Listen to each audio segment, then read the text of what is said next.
So 3 or 4 years ago, I authored a book, Caregivers Scaretakers, Exposing Fraud in Senior Care. Why did I do this? Caregiving was very change of life. And if anybody's been a caregiver knows it is a life-changing experience. We put our careers on hold, our families on hold to take care of our vulnerable loved ones, which was my dad for 6 years with home care agency, and my mother for 6 months, who lived about 25 minutes away. They were divorced over 35, 40 years, 50 years. Anyway, I cared for my dad for 6 years. One fall does it all. Fell and broke his hip. After he broke his hip on separate occasions, he needed 24/7 care. Of course, none of us realized what a life-changing experience this would be. I cared for my mom for 6 months under home hospice care due to cancer. During these crisis moments, I enlisted home care agencies to help. I mean, wouldn't you? So when you call a home care agency and you're in a crisis, you don't have time to interview 3 or 4. You just go with one you're recommended and go on. And come to find out that private pay home care agencies have no regulatory oversight. And what does this mean? Well, as I mentioned earlier, being in real estate, I have been fingerprinted and background checked in the state of Texas, in Arkansas, background checked for the state of Pennsylvania recently. In Texas, it's called FBI Ratback, and that's an ongoing real-time background check. So even if I got busted for drugs someplace, it would blip up on the federal background check. It would notify the police to notify the, say, Arkansas State Police to notify my employer. Wow. Okay. Or actually Texas. But I'm trying to empower my voice to get laws changed in the state of Arkansas. Is that big enough? No. This really needs to be a federal law. Federal law that all caregivers of humanity, whether daycare, disabled, any vulnerable human being, that anybody who's going to be caring for them should be fingerprint and background checked. School teachers are, my dental hygienist is, my massage therapist is. I am to sell you a piece of dirt even if I'm never in your house. I have been fingerprinted and background checked. So my father paid over $200,000 a year to a particular home care agency. And the woman let me know a few years into her employment that she had been in jail before for meth. No wonder she had a beautiful smile, because her teeth weren't real. And it's a long story, over 6 years, but long story short is she was taking a lot of his money, or he was giving it to her. Some other good qualified caregivers were wrongly fired, and the caregiver that had been in jail, she was a professional con artist, and she was with him off and on throughout the entire time, manipulating him, manipulating the agency, manipulating me. I thought I'd found a new best friend when she finally arrived. 1, she showed up. 2, she showed up on time. 3, she was engaging with me and my family. So, yeah, and like Flint. So, my book, it's like a puppet hand, breaking the heart of the family member, isolating them from the family and friends, and the money goes out the door. So it's not only my story about my dad on one occasion or my mother on another occasion.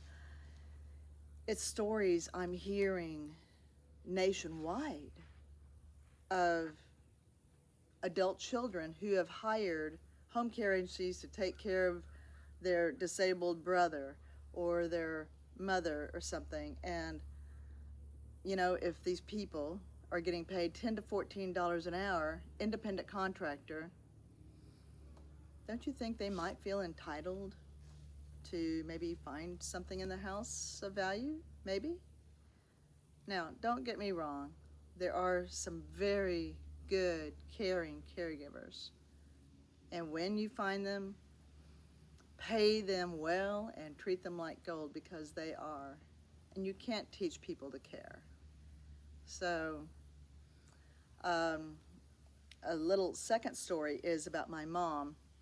I had a different caregiving agency for her, and that person from that caregiving agency stole her Oxycontin and hydrocodone the first week. So, you know, between my dad over here and this going on, my mom over there bedridden with cancer, it was a lot, as well as trying to, you know, work and get on with my life. So because of my experiences with inept, immoral, unethical caregivers, I was compelled to author this book, Caregivers Scaretakers. So what can we do? Well, in the back is a list of questions. So whatever's happened with your family, maybe it's not your family. How about you? How about you? If you've got kids or you've got a few assets, who's going to take care of your stuff? Probate? The state?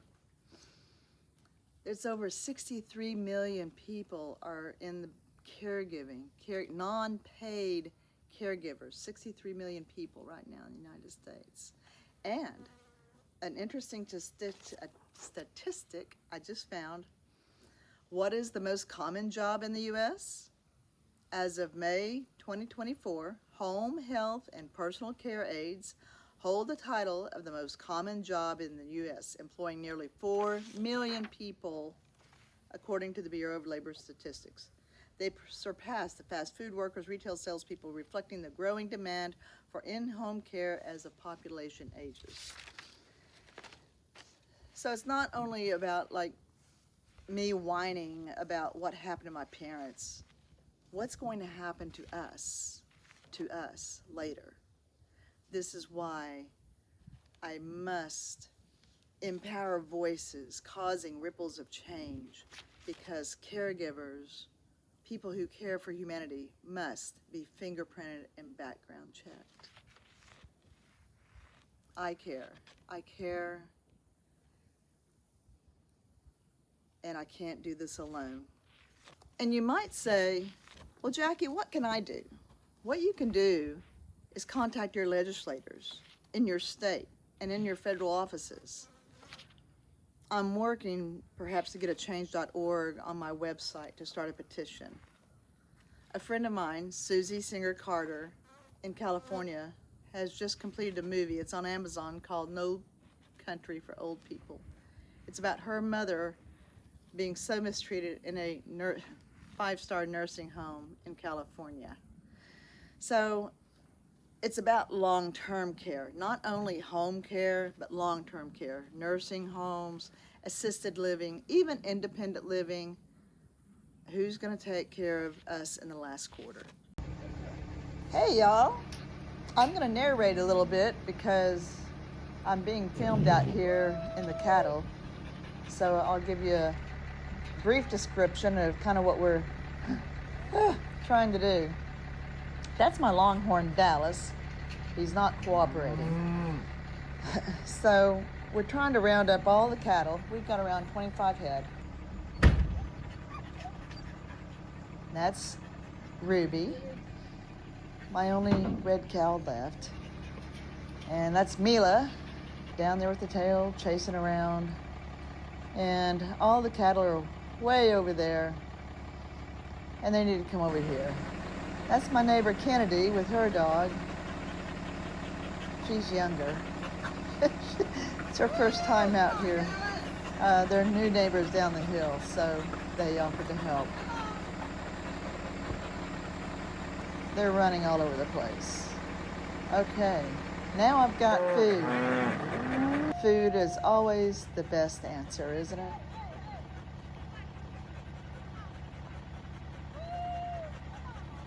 There we go. Drink at the open gate. Come on.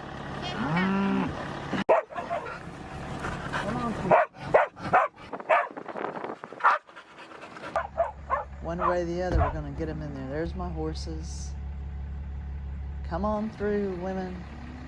These are all cows with my longhorn. He is a steer, and he's not a bull.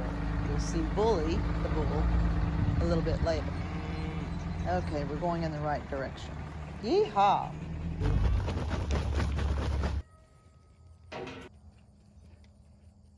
That's Jojo, my blue heeler. You always got to have dogs around. It'd be great if they would work better. Healer dogs are great work dogs if they know what they're doing. That's a couple of my family members that live nearby. Sean is very helpful, his sons. There we go.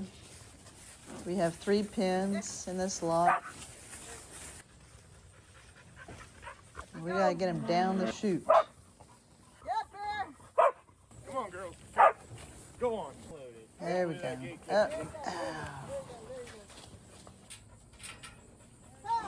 go. Come on, girl. Come on, girl. Come on, girl. There you go. That's all right. Back away to get him down the chute. That'll work. Okay, well, you go ahead and treat those. You put a bar behind their butts. They Okay, won't back there you go, up, Kennedy. back out of there. You're good. Yeah, you're good. You're good. My husband, Max Ryan, is putting a, we call it dewormer, a parasite, kill parasites. Kennedy there is putting on fly liquid to kill off the flies. See that rusty spot where that tooth this tooth goes into that one? There you go. Out there. Okay. Okay, guys. Getting moving. Getting moving in there. There you go. Yep. Yep. Yep. Get them all. Get behind that gate. You're fine. Push that gate. Yeah. All right. We got it. There we go. We're good. Okay. Gotta have safety. These are 1,000-pound animals. Gotta respect them. A lot of flies. Get him, Joe. Get him, Joe. It's all right. Here we go. Get him, Joe. Come on, Yep. Joe. Move them along. Last batch of cows to get in there to be All right. doctored.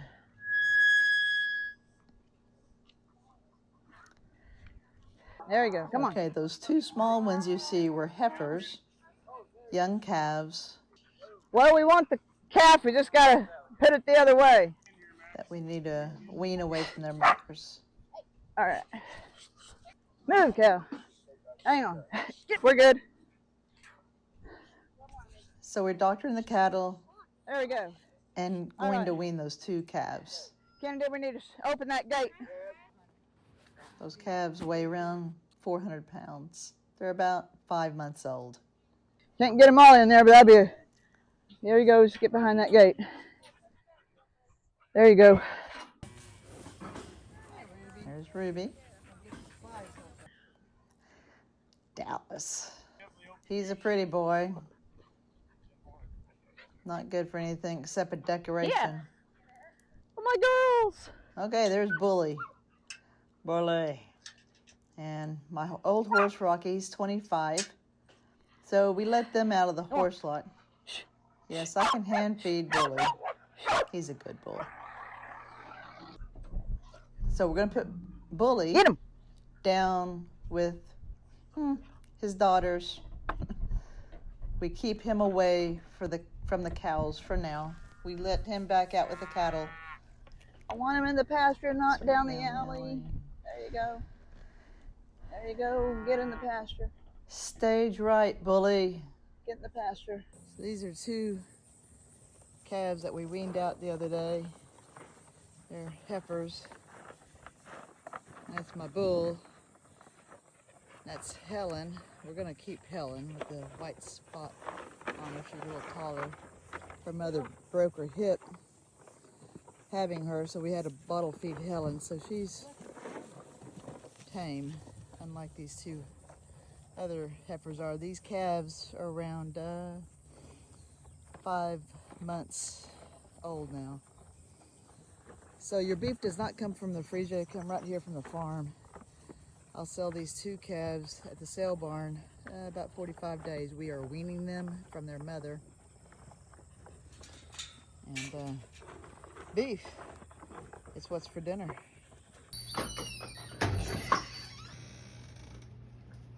Hi, this is Jackie Ryan. We're with the Backcountry Horsemen of Northwest Arkansas. We are one of 4 chapters in the state of Arkansas. Backcountry Horsemen of America is a national organization. And so we're at Devil's Den State Park today, south of Fayetteville, where we're going to be working on the trails. It's public lands trails, and so we're out here to mark trails for the equestrians and to clear the trails for hikers as well. And so we've got over 100,000 members in our national chapter. In our local chapter here at Northwest Arkansas, we have around 75 members and growing. I'm excited that we have a new member today. Actually, there's a couple of members who do not have horses, but it's amazing how our geldings can multiply. So we can always round up a horse for you. Please join our Backcountry Horsemen of America. It's bcha.org or bchnwa.net.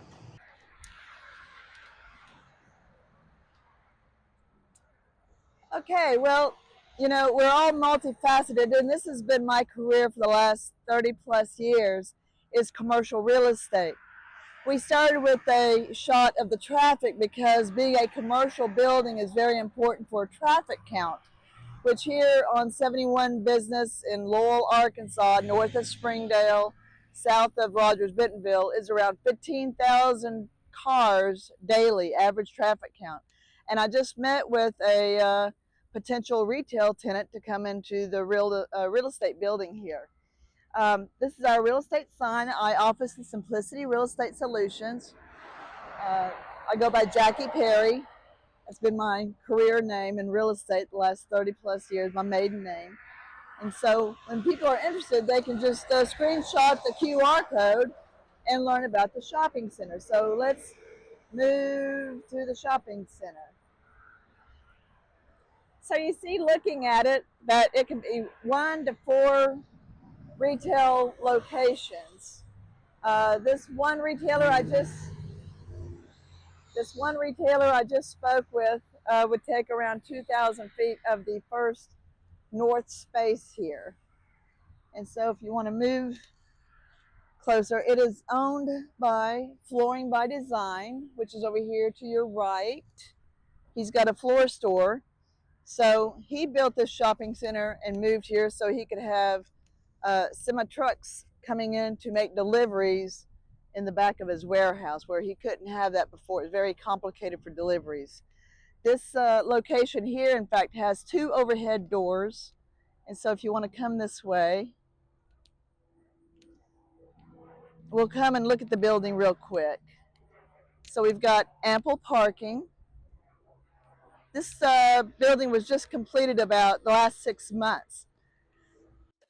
But I've spoken with a contractor to go ahead and get the concrete, the plumbing, it's called plumbing leave-outs and concrete floor down, because anybody looking at this thinks it's going to be like 6 months out. And we've got to get this ready for like a tenant to come in within 90 days. So we're going to go ahead and see about getting a concrete floor put in.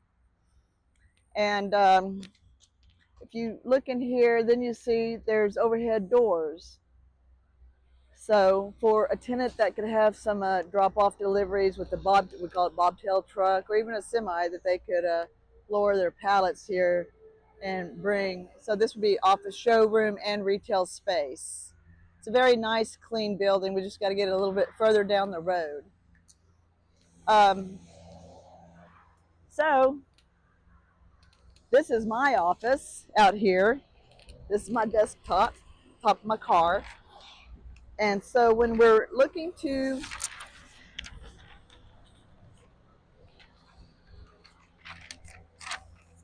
this is building plans. And so you see here, the short space is 55-foot depth. The longer space for the overhead doors are 95-foot depth. And so then it depends on how much anybody wants for their business. I would rather read real estate contracts than recipes. I don't cook. So I really enjoy talking about grade level doors, 3-phase electric, things like this. This is what I've done in my career. I started in Dallas, Texas. I'm licensed in the state of Texas, in the state of Arkansas, and now in the state of Pennsylvania, specializing in commercial real estate. I had my CCIM designation, Certified Commercial Investment Member, for over 25 years. It's like a PhD in commercial real estate. So of course, then we have our trusty 25-foot measuring tape, which, you also have laser. So when you're measuring a building, it goes from the outside of the building to the center of the column to make sure you get all the square footage that this tenant's going to lease. I could talk shop about commercial real estate all day. I love what I do. I love helping small businesses to start, expand, size down, sell their property. I don't sell businesses, but I sell dirt. I sell dirt. So I'm going to leave you with my one bumper sticker I have on my car. Well-behaved women rarely make history. So what does that mean to us? That means that we don't behave well, and that's why we are busy making ripples in the world, whether to help somebody with their business or anything personal or professional, that we are causing ripples in the world. That's what we do.